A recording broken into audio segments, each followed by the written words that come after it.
రేవంత్ సర్కార్ కు మా కార్యకర్తలే భయపడరు, మేం భయపడతామా అని చెప్పి కేటీఆర్ గారు చెప్తా ఉన్నారు. ఏంది దేని గురించి ముచ్చట అంటే మేబీ నిన్న హరీష్ రావు గారిది అనుకుంటాం. అన్ని ఫేక్ కేసులు, డైవర్షన్ పాలిటిక్స్ బాగా చేస్తా ఉన్నారు రేవంత్ రెడ్డి గారు అని చెప్పి బీఆర్ఎస్ పార్టీ నాయకులు అందరు చెప్తా ఉన్నారు. మరి కేటీఆర్ గారు ఏం చెప్తున్నారో ఒక్కసారి చూద్దాం. రేవంత్ రెడ్డి ప్రభుత్వానికి బీఆర్ఎస్ కార్యకర్తలే భయపడరని మేమెలా భయపడతామని బీఆర్ఎస్ వర్కింగ్ ప్రెసిడెంట్ కేటీఆర్ ప్రశ్నించారు.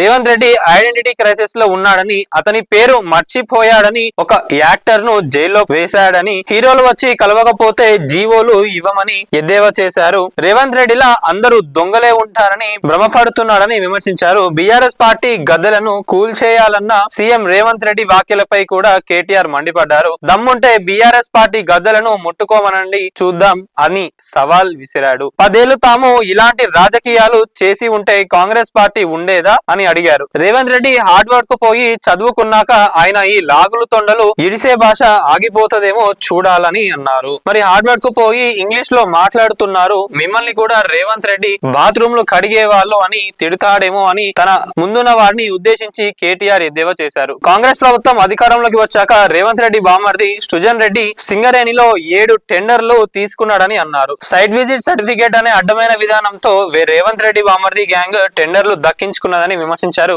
గతంలో మైనస్ లోకి వెళ్లిన టెండర్లు ఈ సైట్ విజిట్ సర్టిఫికేట్ విధానం తర్వాత ప్లస్ లోకి వెళ్లాయని కేటీఆర్ చెప్పారు. హరీష్ రావు శాసనసభలో మంత్రులనే ఫుట్బాల్ ఆడారని, ఆయనను ఒక 4-5 పోలీసుల ముందు కూర్చోబెడితే ఏం ఫరక్ పడుతుందని అన్నారు. సీఎం రేవంత్ రెడ్డి బతుకంతా లీకుల మీదనే అని విమర్శించారు.